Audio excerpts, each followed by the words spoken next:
Hey, welcome everyone. Thank you for joining us here today on the Trucker Strong Business Talk.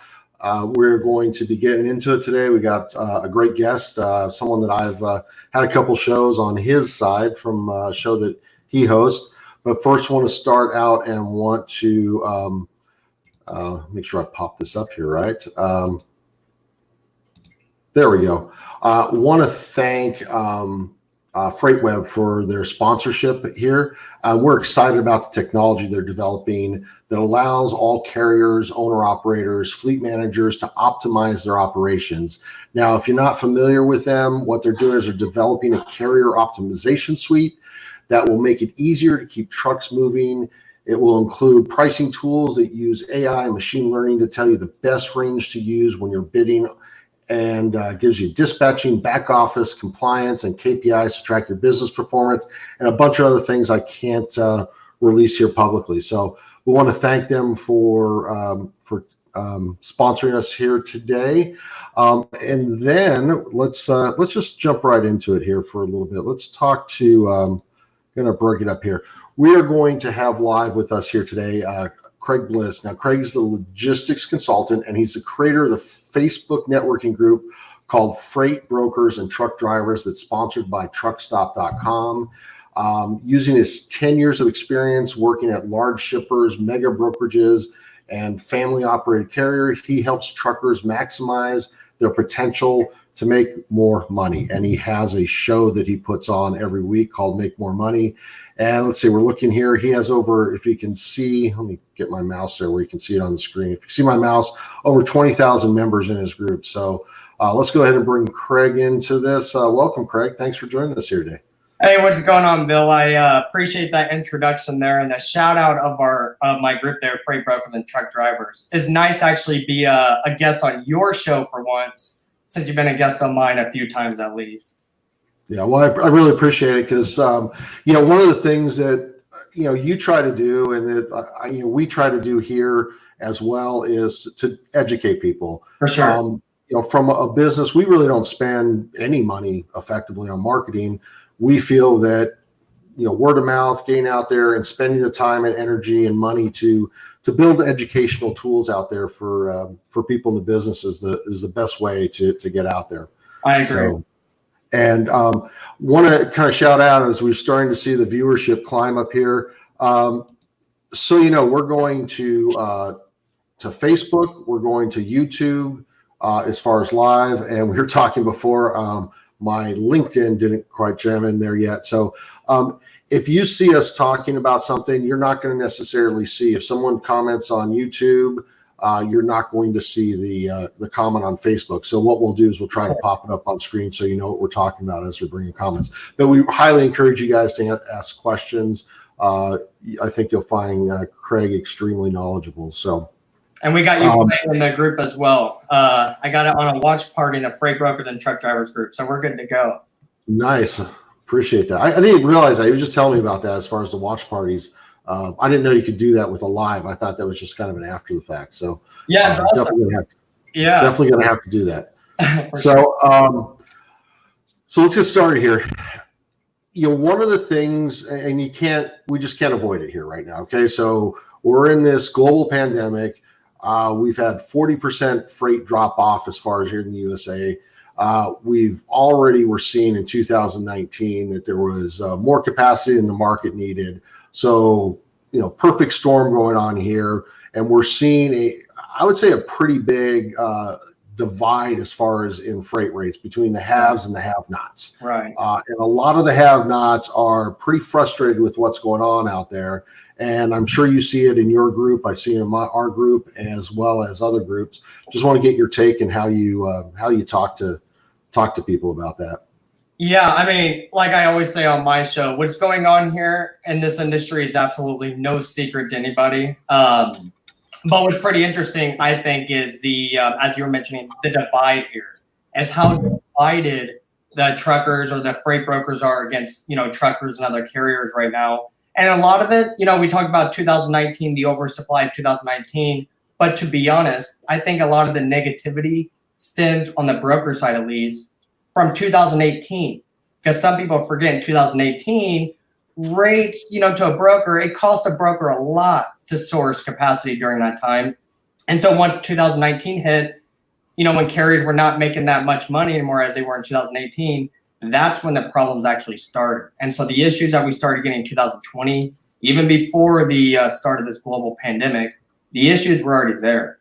And that's why I tell people that a lot of people who are failing now or sadly going out of business due to it, a lot of it is because they had issues stemming back from 2019,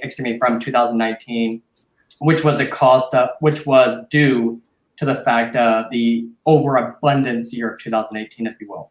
So like I said, right now, the biggest part that I see, I'm surprised about, is the divide. Is right now truck drivers do not like brokers. I even talked to some truck drivers, had a relationship with brokers for many years. Now all of a sudden they don't trust them.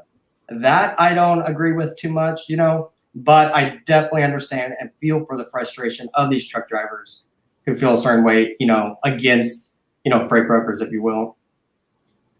Yeah, no, there's definitely, we're seeing it. And, I've always been a supply demand guy. I mean, it's not voodoo economics. It's a thing, people. I mean, it's real out there. And, but for some reason, what was going on here, just, it didn't feel right. And there's a gentleman by the name of John Elliott with Load One. I mean, one of the greats as far as a carrier and broker out there. Yeah, I'm familiar. Yeah. He's still young, but when he's out of this game, he's going to be one of those legends, I believe, that people will talk about because of his insight and his the way he treats people. Sure. And he made a comment last week, and it just sunk with me. It was like, that's exactly what I felt. Is that this is a global pandemic, and at a certain point, yes, we need to have some give and take between the shippers and what the rates are being paid. But there's a certain point where now what you're doing is just wrong. It's morally wrong in being able to start taking, the example I give is you take $1,000 load and you take the fuel out of it. Now that's an $800, $850 load because the fuel drops so much. Now you say, okay, hey, I got to have a little bit of a give and take on this because, we as a shipper, we're hurting, we're losing money every day. So let's say that goes down to $600 or $650. Okay, that nobody likes it, but that's the market. That's kind of coming down. But these $400, $350 rate for something that, in that kind of drop, that's where you get to the point that's, to me, that now that's wrong. Had, let's say 2018 kept going and where you're talking about, we saw even more capacity come into the market and we got to this kind of position just naturally because of except even more so overcapacity, I wouldn't have the same feeling. It would be, hey, it is what it is. That's what we have. It's a supply and demand market. But this is a little different because of what's going on out there. Yeah. So that really kind of defines the difference. Now, is it illegal? No, they're not doing anything illegal as far as this. And this collusion talk, I mean, that's garbage, right? But it's that, hey, listen, let's take a step back and let's try to keep everything fair. And that, to me, that's also on the flip side of it. It's, going and saying, hey, when this is all over and all these carriers have been, not all over, but when we start to climb out of it and these carriers have gone under because of these rates and what's going on, now I can demand $7 per mile. That to me, that's just as scummy as the guy who's going to drive the rates down to under $1 a mile, 85 cents a mile. I mean, it's a two-way street, folks. Yeah, and when you talk about a supply and demand, anybody who works, which is a majority of people in the Facebook group, anybody who works off the spot market, they should really understand the supply and demand because you are exactly right. What we're dealing with now is in some part starts with this supply and demand issue because, again, going back to the oversaturation of trucks in 2019 was a cause because everybody and their brother in 2018 bought a truck. So with this pandemic or not, I believe this year or maybe even next year, we would have started seeing leveling off of companies, if you will, where the overcapacity would start getting back to a more manageable level here. But going back to market rates, the reason why I'm glad you brought that up, because right now during a pandemic, I can agree that the brokers are not all entirely wrong, or the shippers are not entirely wrong, because in a global pandemic, when nothing is shipping, you have to start referring back to the supply and demand, because you are working off the spot market. I know a lot of people don't realize that when they log into truckstop.com or other load boards out there in the market. But as it turns out, if you log into those boards and take all your freight off those boards, you are working off the spot market. Therefore, you must understand market conditions affect market rates. Yeah, I'm glad you brought that up, because that, part of my comment to people when they're complaining so much is, go get your own freight. Yeah. Go get that direct freight. And I don't think a small carrier is going to be able to avoid brokers. Right. It's going to be difficult for everybody to be able to find that return load that is a direct account. Right. Maybe they can. That's great, but you're going to need to work with brokers as far as to bring the truck back to where your direct freight is. Right. So, one guy brought up, I remember saying, I love that stole from me. He was talking about, I figure they're stealing about $70,000 a year.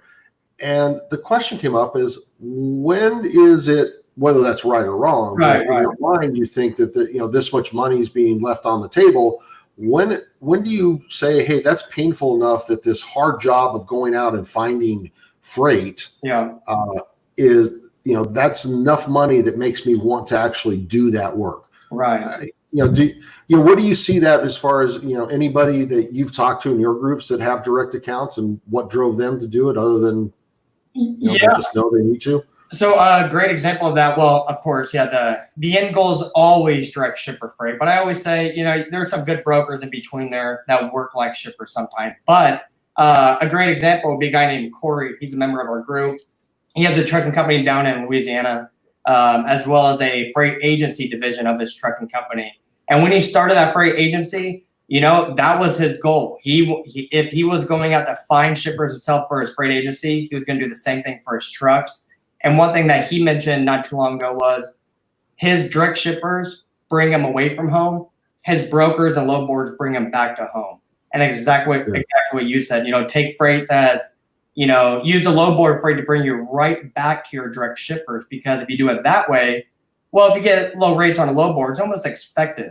You're not relying on it. You're going after those, direct freight customers. And to your point about, the margins and all that, about the cost of actually obtaining these shippers, one thing that a lot of truck drivers don't know is there's a lot of money spent by brokerages on training agents and training freight agents on how to approach shippers.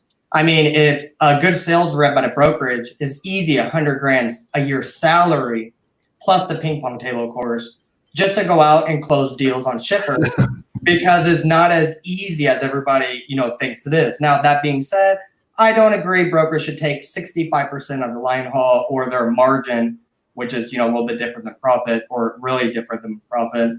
But I do agree, they could take a more reasonable amount, but that reasonable amount is left to be defined by who's defining as reasonable. And that's where the disconnect is.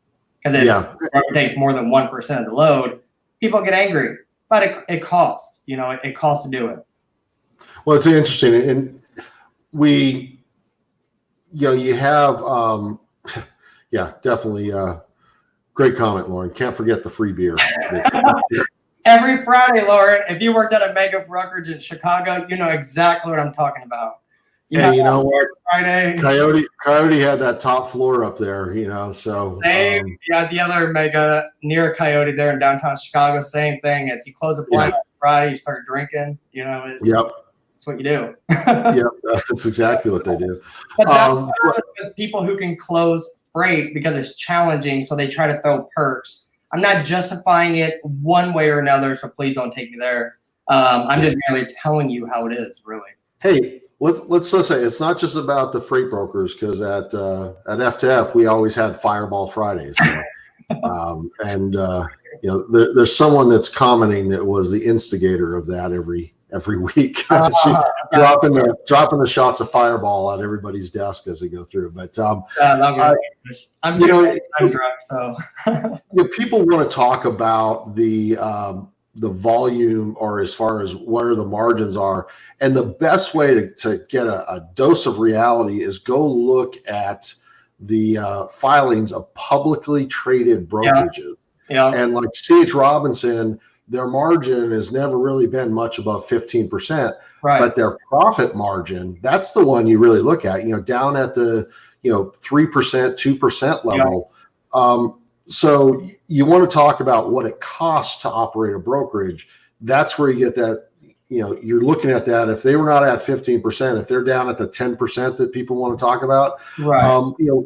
Okay, yeah, they're going to have to give up the, maybe the beer on Fridays, but that's not going to make up that difference there. That's not as expensive one. So they're not out there. The other thing that's interesting, did you see that TQL, RateCon and BOL that was going around from May 2019? Yeah. You look at that. Here's the other thing is people don't recognize is that, you and I could probably sit down here for a half hour and we could probably come up with 50 different reasons why there was more money going out to somebody else on that load, if it was real.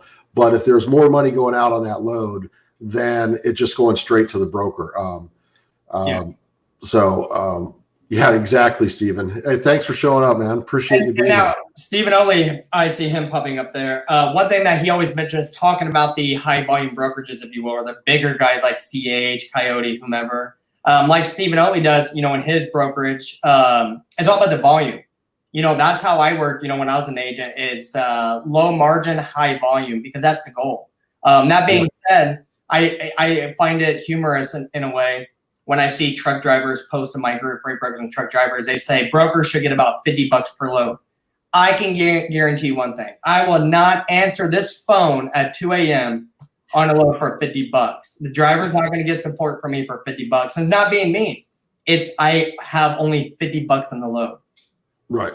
Yeah. That's where some people don't think logically, but I think if you educate them, they will start seeing, okay, well, maybe not $50, but not excessive amounts, which I can agree on. But again, that's left for who's defining excessive. Who's defining it? And it's one of those things that people want to see everything about it. And you're never going to be able, because there's so many variables that unfortunately people on the carrier side have not taken the time to educate themselves on what's happening in their industry. If they really understood, I mean, my brokerage experience was, I never really wanted to have a brokerage, but there were a couple areas where we were pulled into it through some partnerships. So was able to see much more on the inside, but already knew a lot more before we went into that.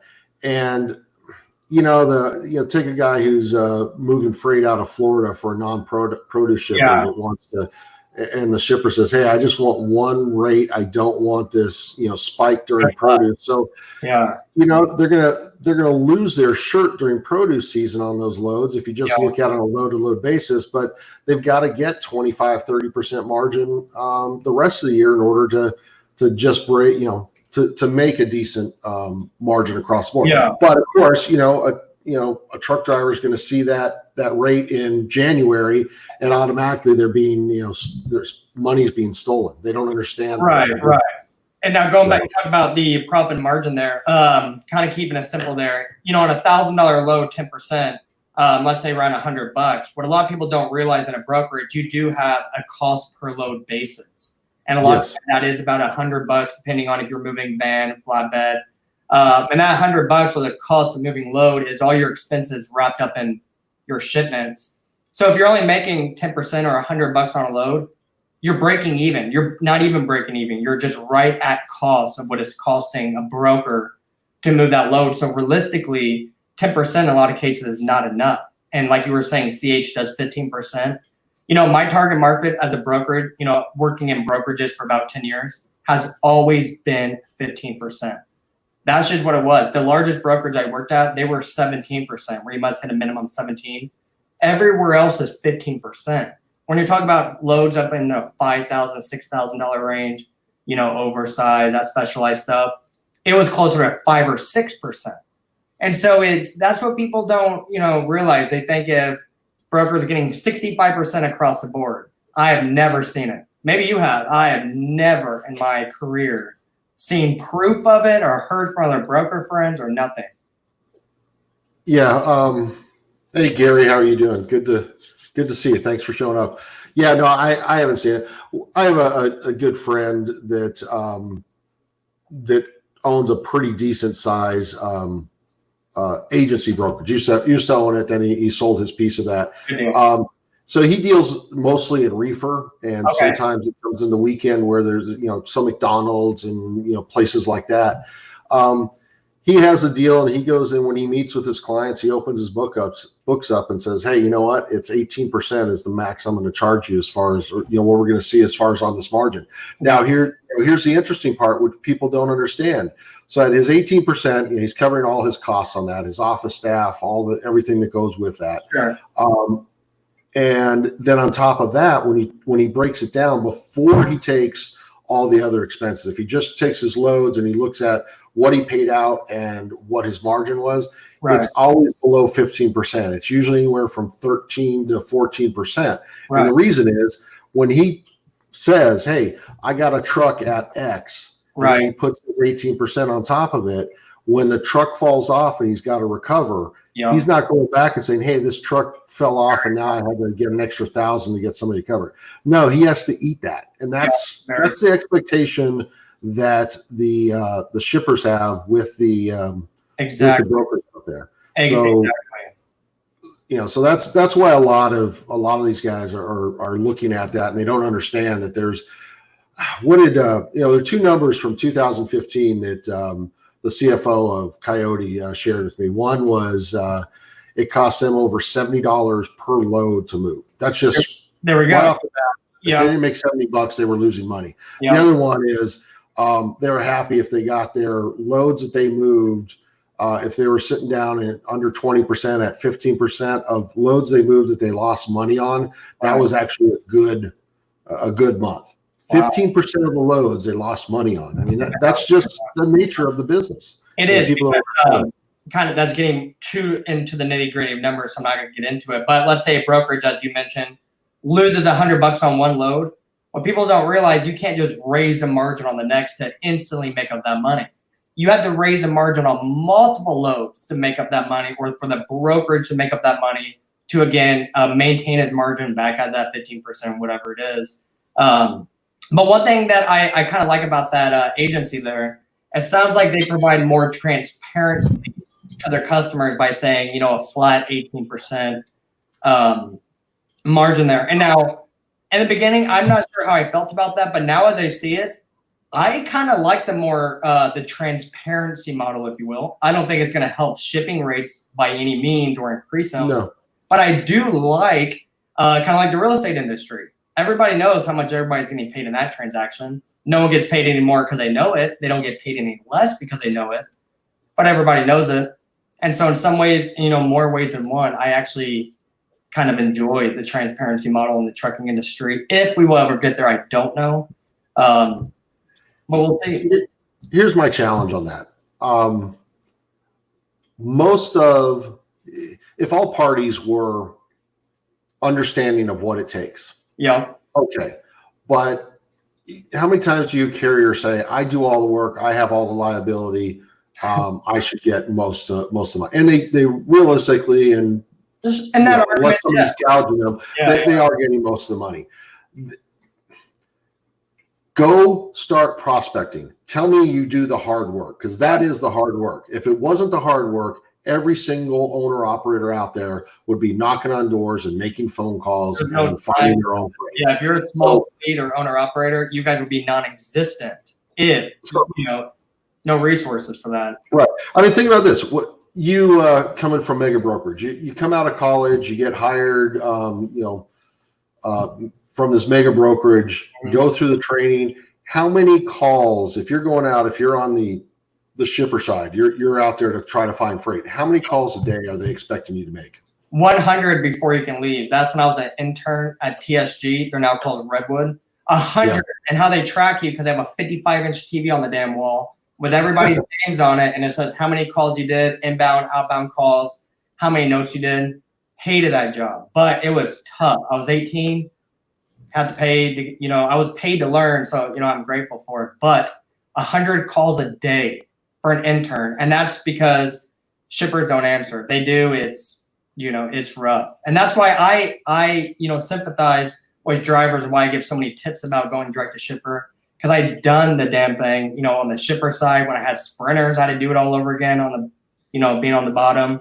It's rough out there. And if you're an owner op, or if it's you and your wife, you know, keeping you, you know, rolling and loaded, you cannot expect to get primarily all shipper freight. That's why you have to build relationships, you know, with brokers and find brokers that you trust that work like shippers. Because as you mentioned earlier, Bill, you know, a lot of times brokerages, what people don't realize, brokerages lose a lot because you tell the shipper about an issue and they say, should I find a new broker?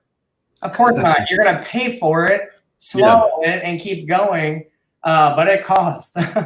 But I see you, Gary. Yeah, I know. That's it. I mean, they micromanage you like it should have been bigger. But the point of that was they hound you. You know, you work from 7 to 6. That's a typical Chicago brokerage, you know, time frame of a day. But by 6 p.m., 100 calls on the board or keep on dialing. It gets harder for people to answer after 6 p.m. too. Yeah. So, You want to get those calls out of the way early. Yeah, for sure. I remember after how hard it is, really. I remember after we sold our company, the partnership that bought us had a brokerage, so our offices commingled there. And our VP of operations from the trucking side went over on the brokerage side, and he was an animal. He was a beast on the phones, and they posted the numbers. Yeah. And you know, he regularly would be throwing up 120, 140 a day, but showed the results as well. He was making those phone calls while he was moving, you know, 7 to 10 loads a day. So it started out, and then as he got going, he didn't stop making the phone calls. He kept on it. He kept his foot to the. Those are go-getters. That's why I was saying sometimes the best brokerages or the best agents at brokerages are people who come from the trucking side because they know it. I mean, they know the rates, they know the lane. You know, they could tell the broker right on the phone, like, no, it actually costs this much to do this, this, and this. And they could speak to shipper. I mean, they enter. What people don't realize, truck drivers, if you're on a load, you're interacting with at least 2 customers. And most times, at least one, shipper and the receiver. Both those sides, one of those sides ship freight. So you guys are constantly exposing yourself to these customers there. But that's a whole other video, how to go through all that. Yeah. Well, one of the things I realized the other day, I saw some statistics on, because I've been trying to figure out, okay, I keep saying, hey, make the phone calls, go out and do it. Sure. I don't believe a carrier, if you're out there, you're independent owner operator, you're driving, that you need to be making 100 phone calls a day. That's unrealistic. Don't try to do it. My advice to people is find 5 targets that you want to go after in your area by your home. And put them on the list and set a schedule. And when you tell them, okay, I'll follow up with you on Friday, make sure you follow up with them on Friday. That's why you don't want the list to get too big, because there's a lot that's out of your control. So make sure, 5 phone calls on your 30-minute break, you can make those 5 phone calls. So in a day you're going to have to shut down for 30 minutes. So keep it that. When one totally says, stop calling me, or after 10 phone calls I haven't answered, find the next one, put it on the list. And just, if it takes you 2 years to find that account, odds are it probably won't. But, so that's what I've been, trying to coach people with. But I realized the other day is, and I think what I'm going to do, and maybe I'll bring you back on when I start doing this, is doing something along the lines of training owner operators on how to use LinkedIn, how to set up their profiles, and how to communicate. That's amazing. It was funny. I saw a typical truck driver in a LinkedIn group, and he was I don't know if you call engage when you know on Facebook, where they just ignore the question and they just start throwing out the insults. I know doing that. I was like, this is like the absolute worst way to interact in LinkedIn. You can get away with it in Facebook, but you can't do this in LinkedIn. Right. That's what I try to tell people all the time, because you never know who's watching. That's kind of the interesting thing there, especially with watching on what you say. But kind of talk about finding the list of 5 shippers in your area. That right there is straight out of How to Broker 101. If you worked at a brokerage, that's day one. Essentially, of course, mega brokerages are all different, but day one, you're sitting at your desk, you're making a list of all the shippers in whatever area your little heart desires. In this case, it's your house. let's say 20. You said 5, let's say 20, because you're only probably going to get about 5. Pick 5 on those lists. And like you said, get very familiar with them.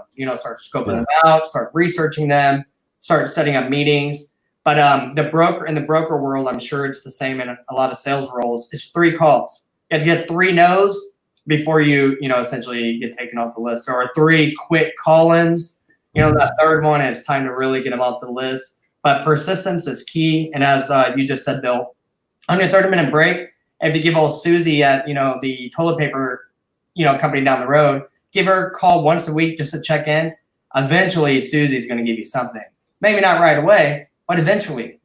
Do that with all the people you interact with in your town. Keep it easy. Keep it familiar. I'm sure the people in your area see your truck every now and again in your hometown, especially if you live in a small town like I do. Yeah, and also, one of the things is make sure you got to be realistic. I've seen the stories of the guys that get upset because they're coming in with a rate that they believe that they should get. They don't understand the market or believe the broker's getting. Well, yeah. Well, unfortunately, in the trucking industry, a lot of guys get out there and their minimum cost of operation is everything they have in the truck, and then they need their bass boat payment taken care of, and I won't give anybody a hard time about their Porsche payment or anything like that, but so they have this lifestyle. Yeah, and apparently having a big lifestyle also equates to you deserve more as a carrier. How many people do you say you get what you pay for? So the fact that you've overspent in your personal life makes you a better trucking company? Right. I don't see it. I honestly think that guy that has saved his money and can run at a lower operating cost is probably a little more reliable. But and when you mentioned that, when I worked at Archer Daniels Midland, I'm sure a lot of people know about that here in Central Illinois. Which was hilarious about it is I had my core of probably only about 10 or 15 carriers, of course, on my list of brokers too. But one of my carriers, I used to call him an RV driver, because that truck, he was a Landstar driver, it was like an RV. It was like a double cab. Yeah. And his thing was when I would call him, try to give him as much as I can, but it was rough because it was like max weight 20,000 pounds, must have 230 miles no matter what it is. And I can accommodate him sometime with certain freight. But other things, I'm like, man, I just can't do it. You have an RV, this guy doesn't.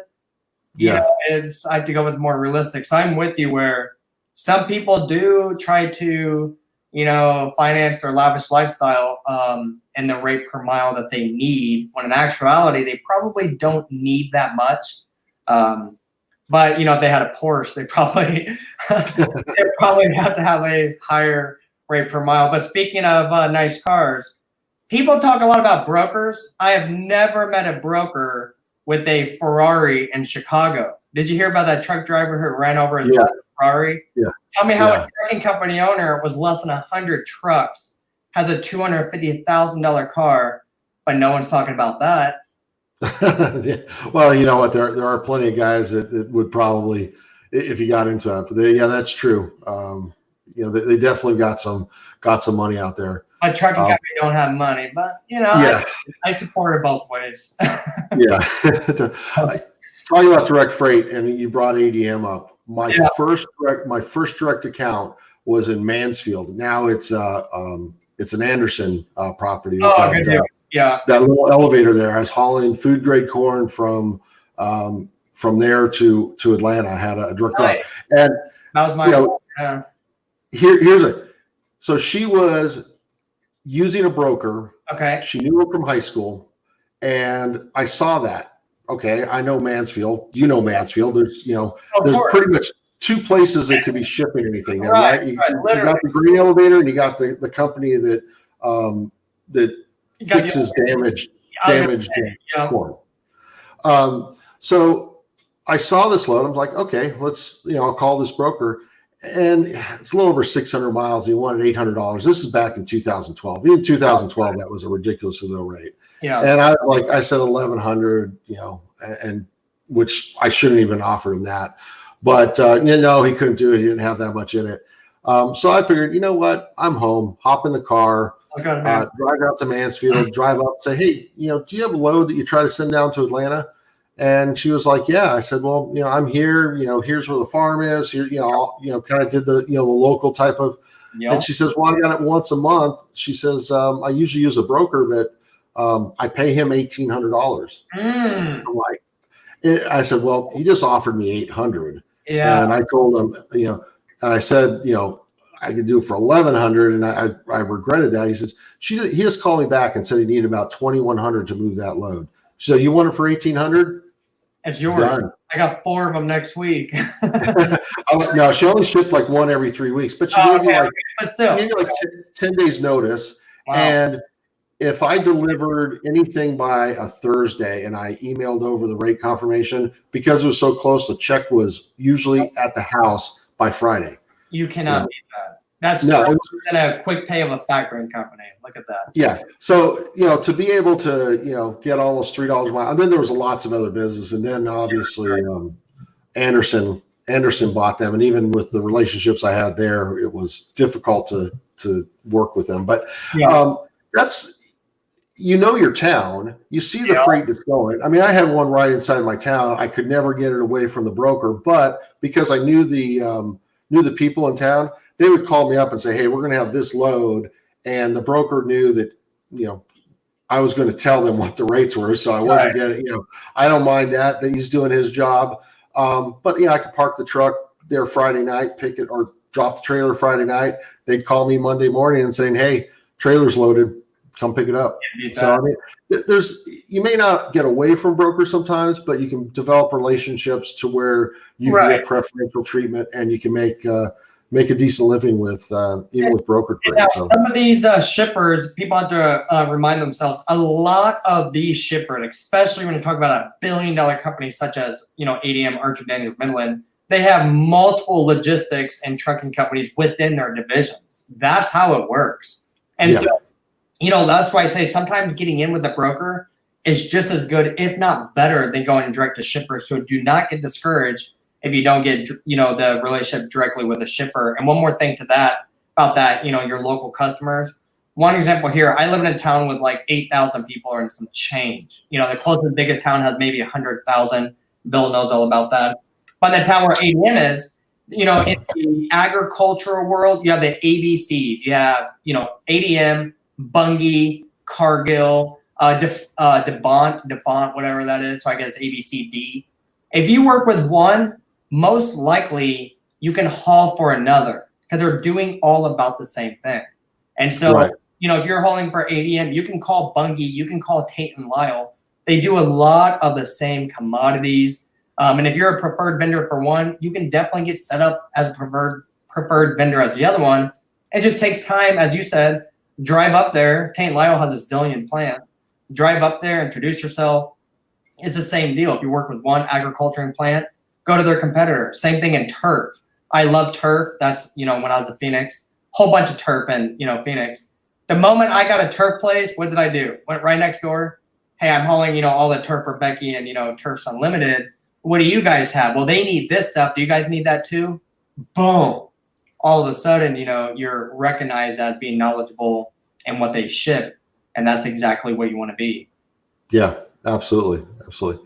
All right. So Gary there, he's got a question. So what's the average rate difference between brokerage freight and direct freight? Is there a common denominator that gives an estimate? 15. If he's asking about the margin, what's the average rate difference? So it's kind of like this, just a very general, if you're asking me, a very general way of doing it. If I worked on a mega brokerage, like a lot of y'all, use, that's why I'm referring a lot to the megas there. If you call them, if a customer calls a mega brokerage and asks for a quote, and they get a quote from a driver around $1,000, that brokerage is going to tell his customer it's $1,000 plus 15%, whatever that is, and that's probably what it's going to be. Of course, that margin can be a lot higher, but as Bill and I have discussed, it's usually around that 15% mark. Yeah. So here's also the other piece that is different when we talk about direct freight versus what's coming as far as on brokers. It's very hard to just make a blanket statement across it because take a look at here in Chattanooga, Covenant Transport or U.S. Express. They can come in to DuPont and drop 2,500 trailers. Right. Who else can? Right. They can get preloaded. They can have everything. They can provide teams. They can do those things. So they're not just paying they're just not paying with the standard line haul. They're paying a premium for a level of service that, as an individual carrier, you're not going to be able to provide. So comparing that, so when, let's say, DuPont goes to the broker and says, hey, I got this load, all my dedicated account or carriers refused it, can get covered, what can you cover for? The rates don't necessarily, they typically look for, even off the bat, they're going to look for less money than what they're seeing in the dedicated freight. So it's not always the apples to apples on that. Everything's a little bit different. That is a great point, because again, this is stuff that a lot of carriers where they don't know about it because they've never been exposed to it, which is totally fine. But a shipper, they will pay a broker in gold, very pretty coins there, if they can have 50 reefer trailers show up to a shipper to sit there for a week to be used as storage trailers while they exterminate the building. And that they will get a very pretty penny for it. I know it because I had to do it working on a shipper, and I wanted to buy my own trailers at that point. But the reason why the shipper paid so much for trailers for that premium service is because there's a lot of management on the backside of getting the trailers there, getting them out of there, who's managing the risk, who's keeping the dumb things on, who's calculating, taking temperatures of the food all day. That's the only reason why the broker gets premium in those cases. And it's a great reason, because that's something a small fleet cannot even handle. There's no resources nor the minutes in a whole entire day to handle something like that. And so I'm with you. Can't compare it to apples because it's nothing like that. Maybe for general freight, but for the majority of the freight, it's not. Yeah, even the general freight, it gets challenging. Like Home Depot, it's anybody's had experience getting a brokered load Home Depot. Hey, drop your trailer here. We'll call you and pick it up. And 3-5 days later, you get a phone call. Yeah. I mean, it's just like, Menards. Don't get me started on Menards. I was gonna say that's. If I thought I hit the golden jackpot when I first got the offer for that, I'm like, trash. Yeah. They tried to renegotiate. I use Menards because it was great. I could, I had a real good, with flatbed, I had a good mulch. Oh, you did the mulch. Okay. It was near the house. And and it was easy. I mean, it was because I knew, you done it a few times. I knew what to do. I knew when to show up. You're going to Lowe's, you're going to Home Depot. They're unloading you right there, on and off real quick. And then I'd use Menards to take me down south to where my brick loads, which paid really well. Got it.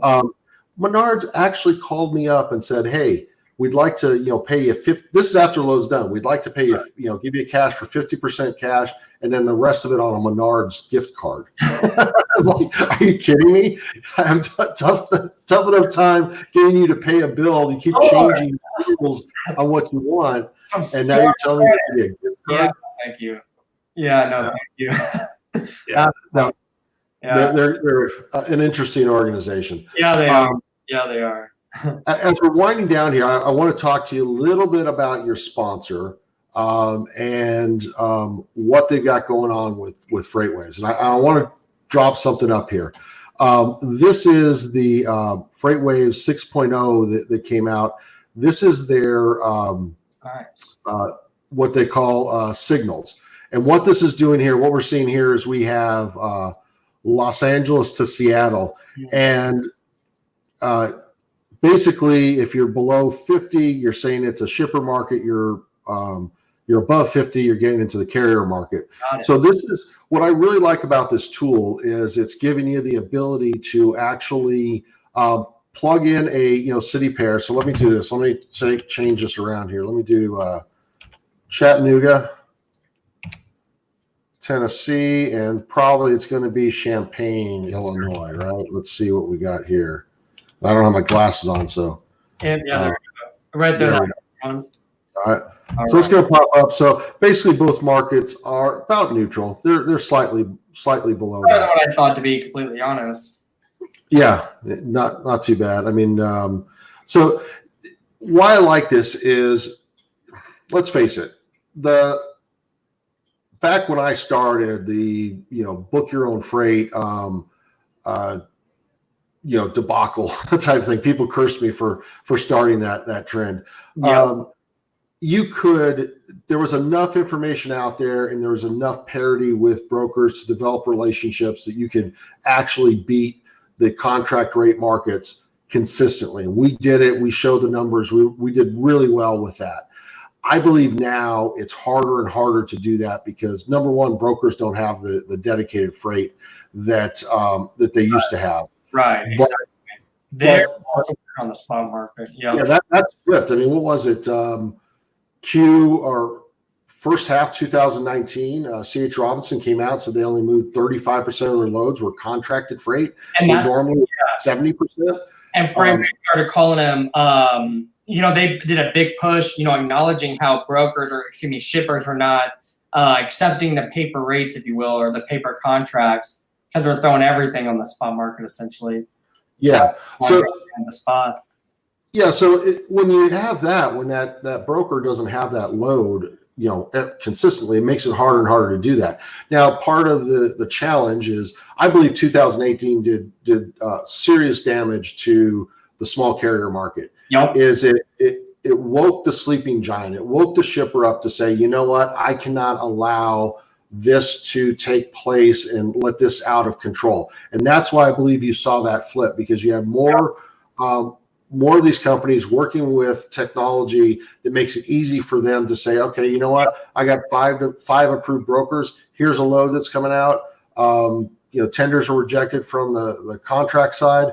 Let me put it out there and see what kind of rate I can get. Right, exactly. Even brokers that have a contract that are on that pricing pricing, they're having to bid on freight that they got a contract for. So it's real. And I was working at a shipper during that time.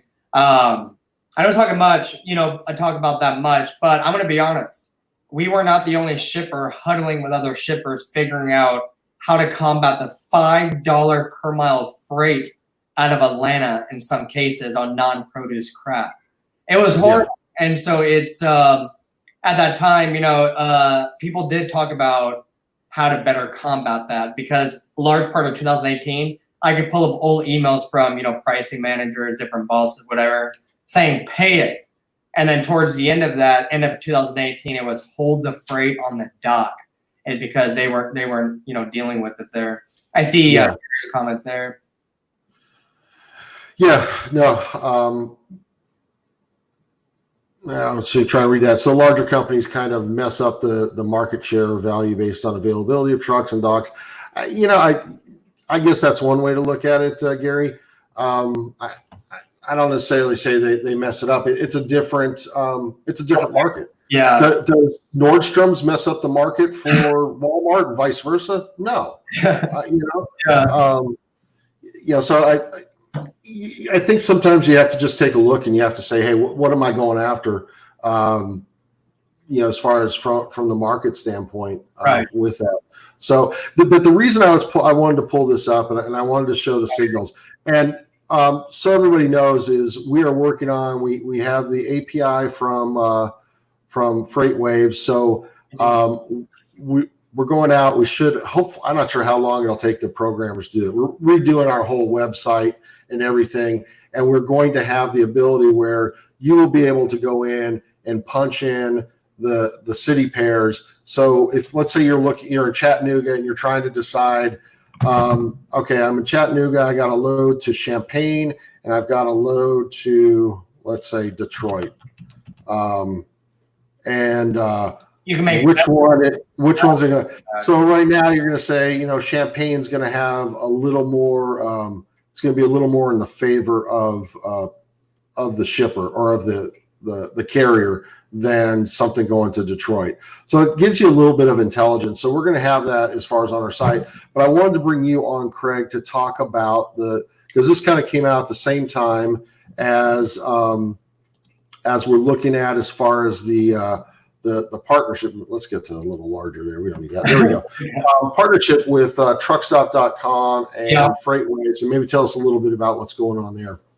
Yeah, that was, I guess, it's been a couple weeks from that. I actually briefly talked about a little bit on my show, but because I am a paying Freightways Sonar subscriber, proud user of the system that I often bring up on my show. But what's exciting about it is truckstop.com and Freightways, of course, they partnered. So now truckstop.com is sharing their rate assessments with I believe, about 100 different lane pairs, or the most 100 largest truckload pairs and the dry van, reefer, flatbed divisions.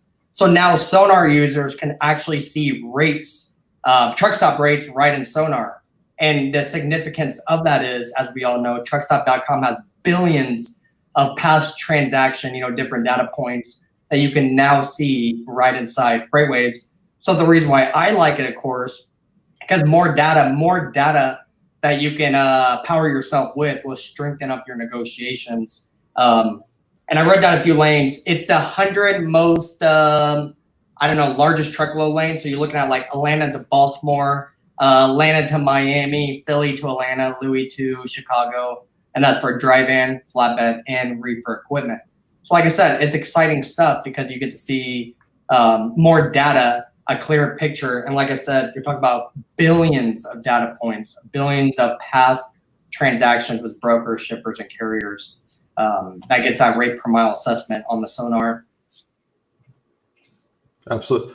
Okay, that's. I didn't realize they were actually pulling that in there. I'll pop that up on my Sonar and take a look at that tonight.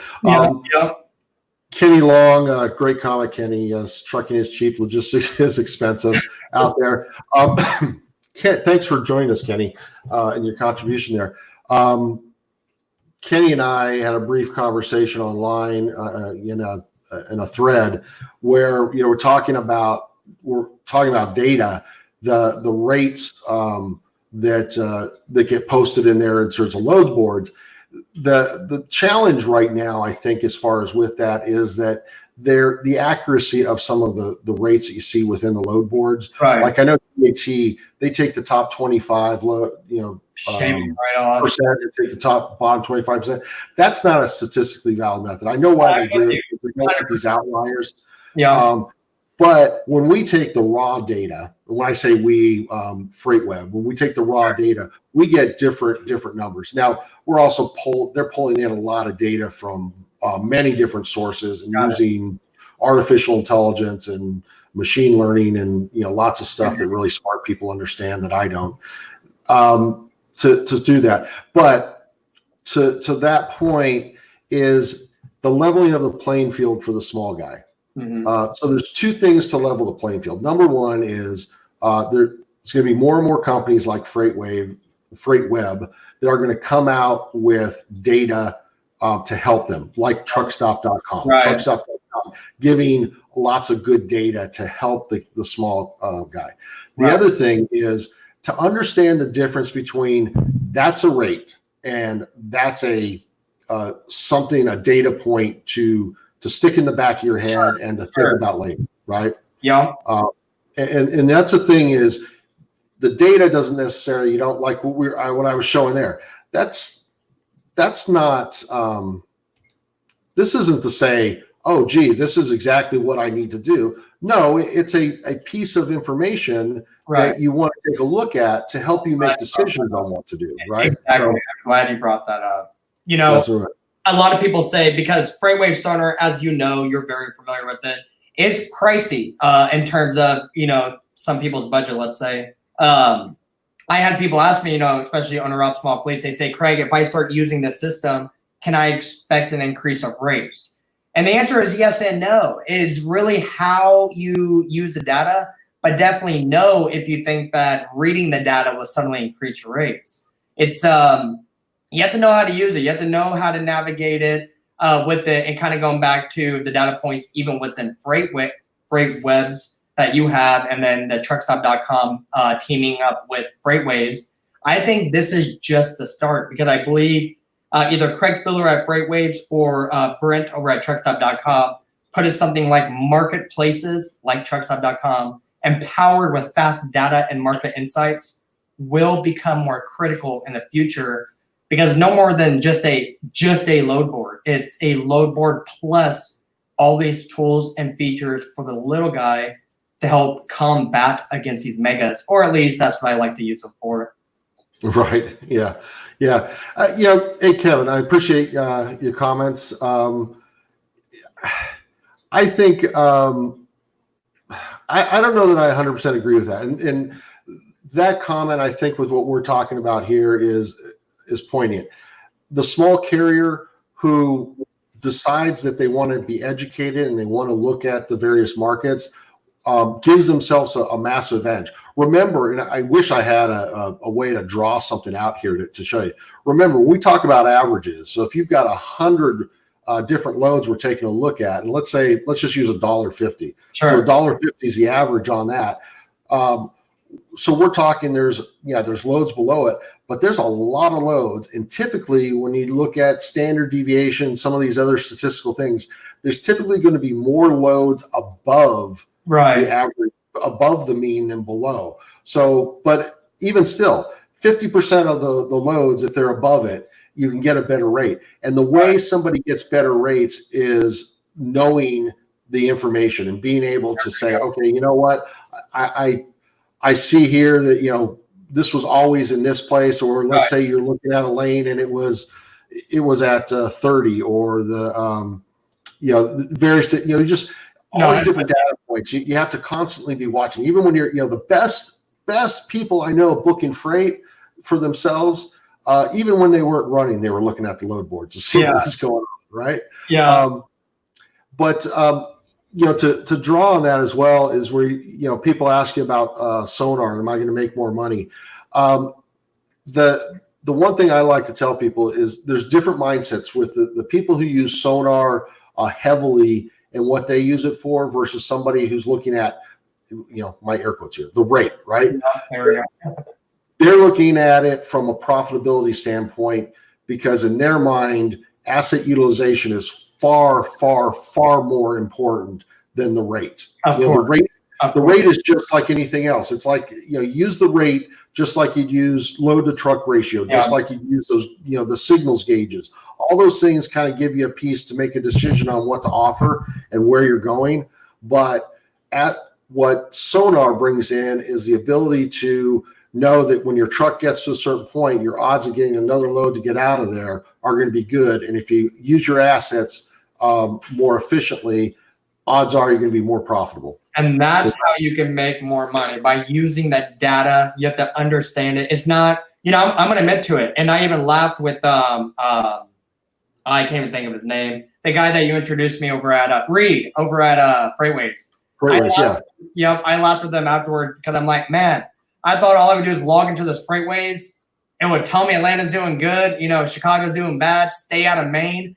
There's nothing like that. He's like, oh, no, it's not. I'm like, I actually have to read this. I have to understand my own operation, of course, to make those better decisions in different areas. So I'm with you on that.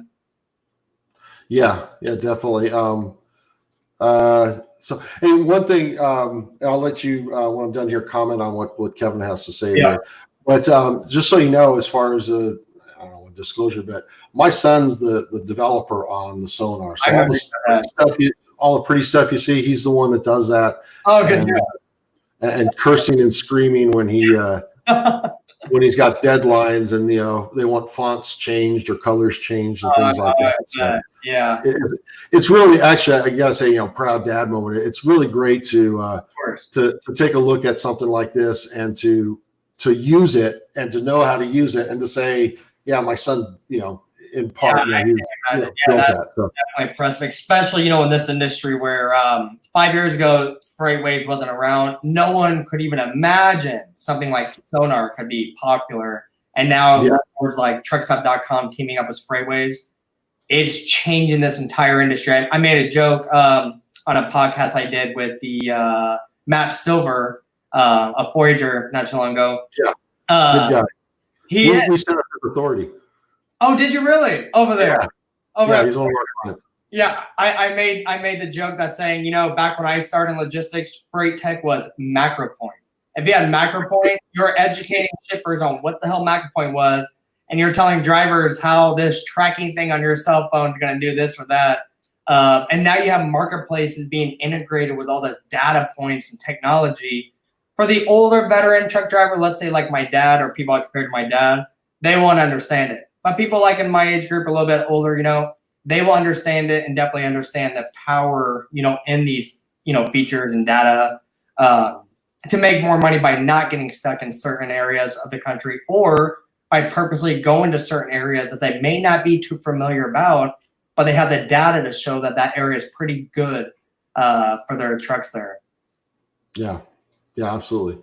So what do you think about Kevin's statement there? I would tell you what it is, Kevin. I struggle with this. Mind you, I started the brokerage side, went to the carrier side, shipper, back to carrier, kind of mixed up in between from there. I'm going to tell you from this that I learned very quick working at brokerages. You can go out to the bar with your customer friends on on the Friday night. By Monday, he would drop your business relationship for a cheaper rate, but still be friends with you. That's how it works. Logistics, it may not be for everybody, but in my experience, it's all about the rate when it comes to the shipper. Shippers expect the best service. So trucks who say, or brokers say, I provide you all the best service. I have this, this, and this. You never have to worry about me. Everybody says that. And so you cannot use that as a differentiator when you're given your rate. And so I do feel it is risky in some ways if a customer or broker drops a vendor, for somebody else, but everything comes down to that bottom line. And when people expect great service at the lowest cost, everything comes down to the rate. I mean, people throw out relationships all the time. Good guy in the industry, Stephen Oatley, he's a broker as well.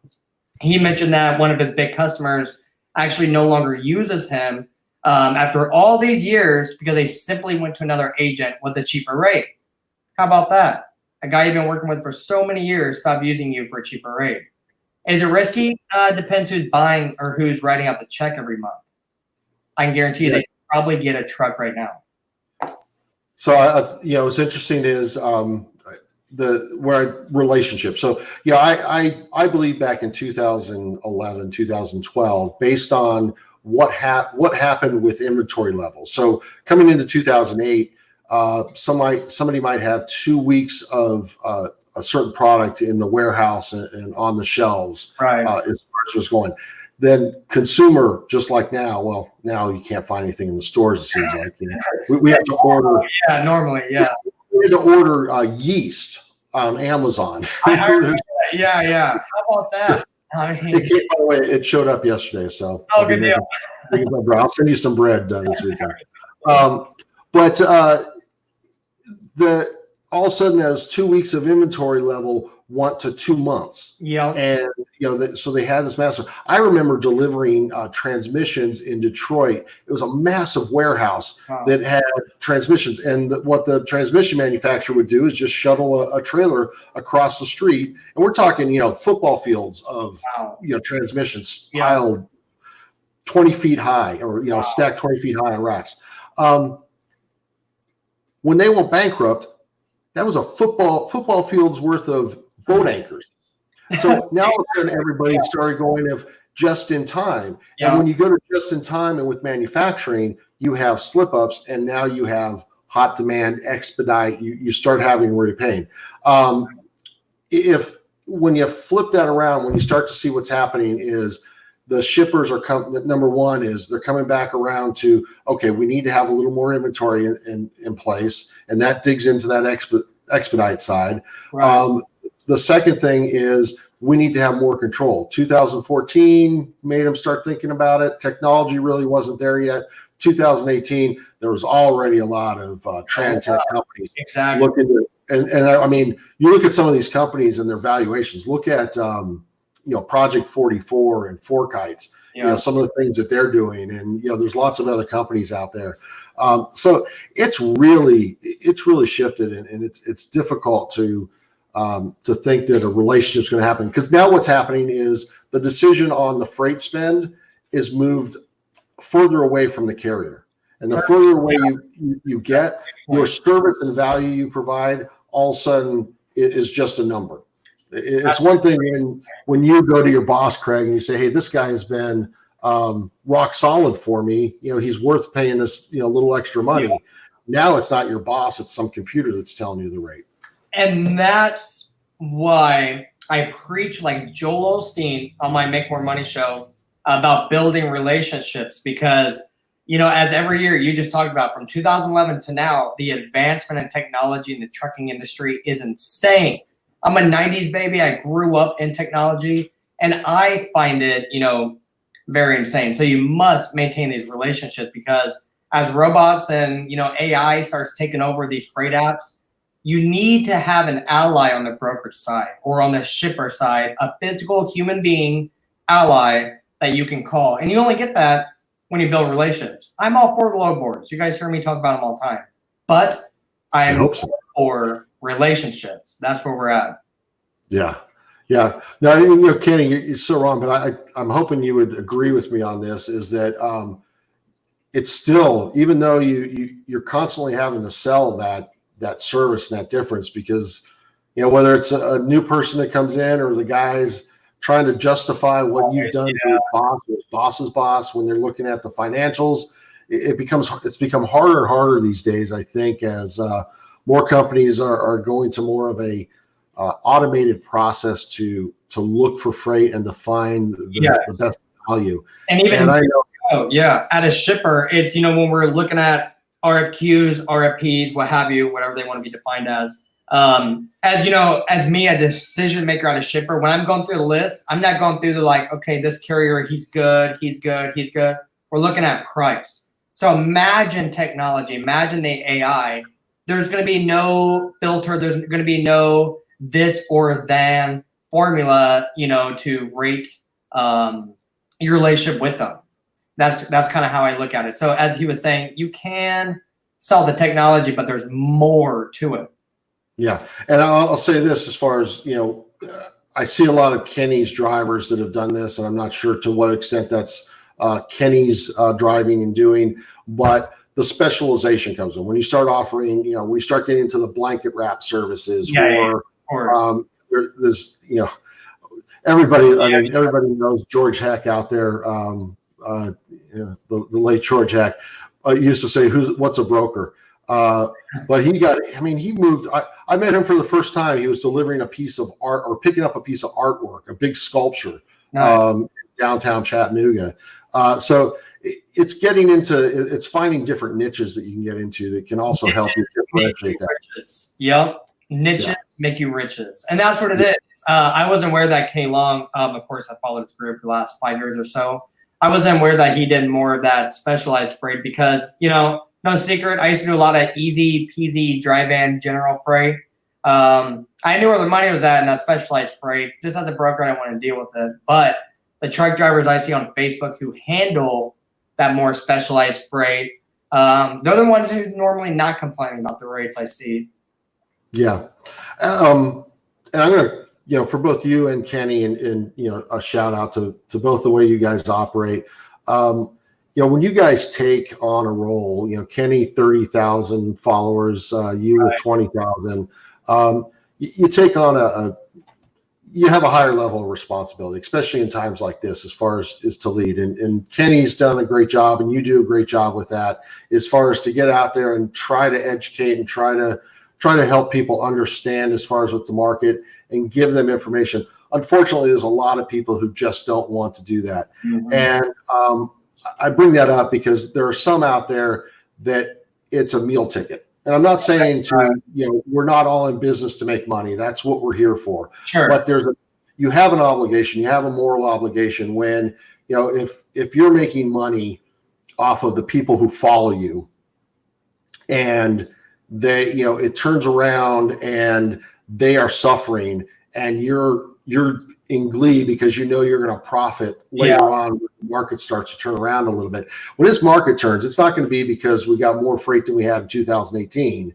It's going to be because we have less trucks than we need, because so many people got put out of business in this period. So, that's something that afterwards as well is going to be the effects of that shutdown, people going out of business. So I definitely appreciate the kind word you said about, Kenny and I. And, I never met him personally, But when I started my group about 4 years ago, simply because I was kicked out of that rate per mile group.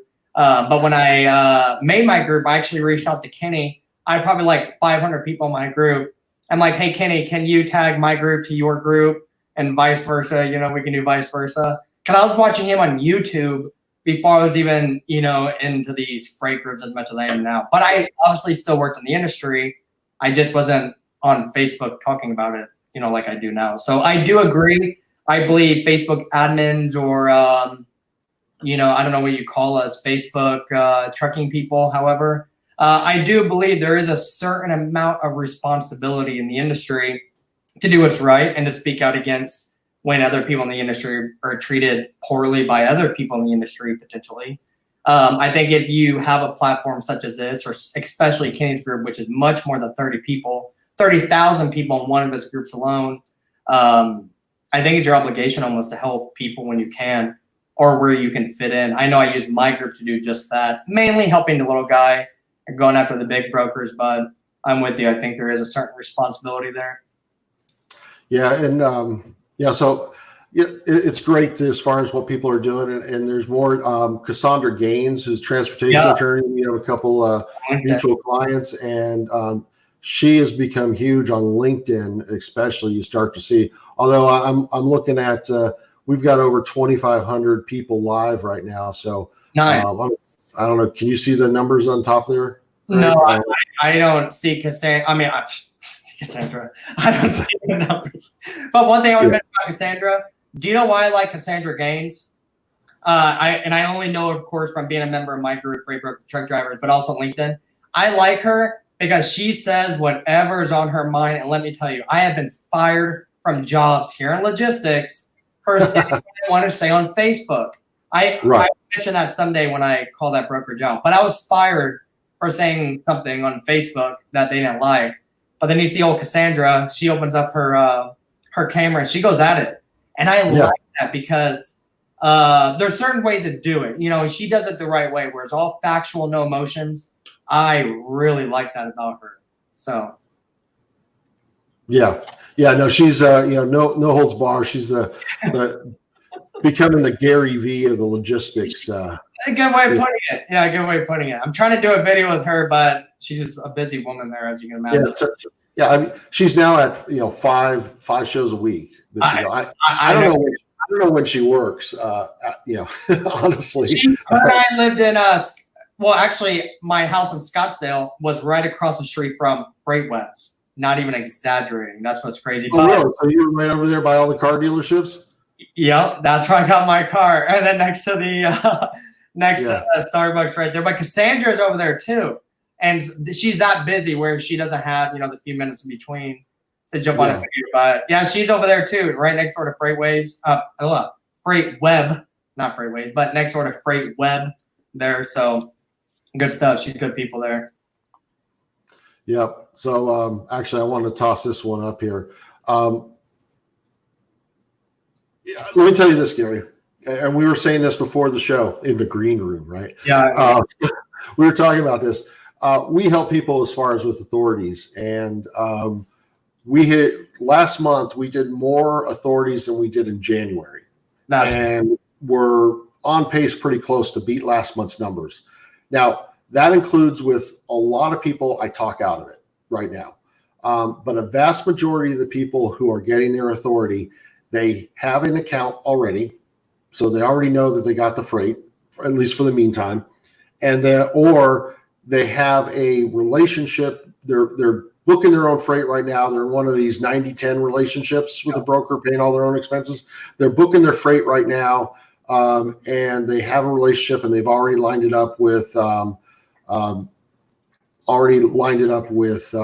broker to say, yeah, we'll work with you when you first get started. So they're looking at saying, oh, even if I've got 5% additional costs in here, I'm going to make a little more money. So right now, when it's tight, they're looking to be able to jump out. So it's I like to share that stuff because, two things that it's not all doom and gloom. There's ways around it. Right. Most wealth is built in down markets. There we go. Right. So that's when it's built. And the other thing is, you really look at this, and while I'm, was the first one to say it's harder to maintain those relationships these days and what's going on, the relationships still matter. And even if it's not necessarily like a regular load, you get into with somebody, they work with you well, and I want to try to say, you want to keep going back to them. You want to work with them. You want to have a tight-knit group of people that you're getting your freight from, because when they trust you, they know you're going to get it done, and they're going to be willing to pay you a little more money because they don't have to worry about taking that phone call at 10 o'clock at night saying something went wrong. Why didn't your driver show up? Mm-hmm. You need to get a truck here as soon as possible. So, there's something to be said for, the easy button when it comes to booking freight sometimes. So you need to be able to, prove yourself out there so you make it easy for the broker to work with you. Yeah, I totally agree with that. And that goes back to, back and forth on the relationship aspect. And so kind of like what we talked about earlier, niches make you riches. It's kind of like that. You just have to find out what you're good at, because some people, they like living the rat race of the general dry van freight. On times like this, time to change it up. Yeah. So listen, we've been running along here. I appreciate all the comments we've got going on here. I scheduled 30 minutes and we end up an hour and 15. Having fun. It was a good one though. Yeah. How do you do on your show? Is it only me that you run over with, or? You and my other good one that I like, Corey from Bunker Hill. Because when we get together, you and I, or you and him, we talk before the show, of course, then during the show. We can go on forever. But that's why I like talking freight, is because different opinions help you see different perspectives. And especially, I worked on the shipper brokerage carrier side. You worked in, all sides of the industry as well. So when you get two people who've worked on all sides of the industry, it's more beneficial for drivers to hear that interesting perspective. And I know it helps people out. I hear it all the time in my group. I know in your group, Freight Mastermind, I see it all the time. So I think it's good stuff. I'm glad you started Trucking Strong, the podcast here. But I think it's good stuff here. Yeah, I appreciate it, and I appreciate you coming on. We'll have you on again here probably shortly. And I'm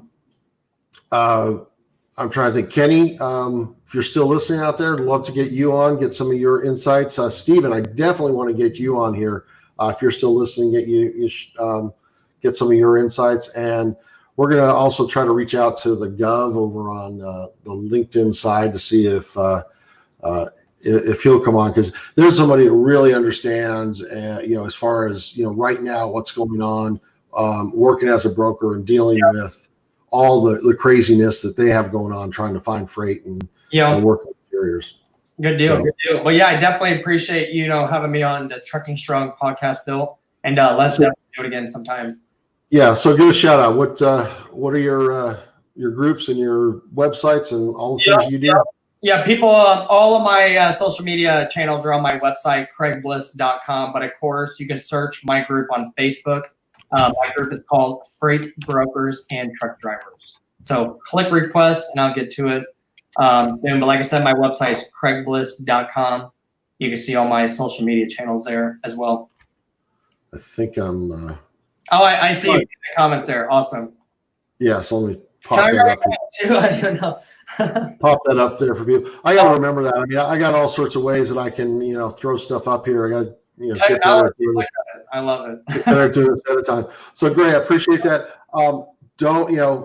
He's got a lot of great information. Check out his Money Mondays. What time is that at? 6 p.m. Central Time. Make More Money Mondays, 6 p.m. Central Time every Monday. Every Monday. And then also make sure that you, check out his Facebook group. Make sure you, if you're on the TruckingMBA YouTube watching this, that you subscribe and hit that little bell button, because we're going to be going live every Thursday at 5, as well as pretty soon we're going to be doing a quick morning minute talking about what's markets and looking at some of the rates. So make sure you have that bell going. And Freight Mastermind, if you search that on Facebook, that's our group there. Love to have more people participate. We keep it tight. No bitching allowed. No bitch stone there. So thank you, everyone. Thank you, Craig. And we look forward to seeing people out here next week. Sounds good. See you later, everybody. Thank you. Thanks, Bill. Thank you.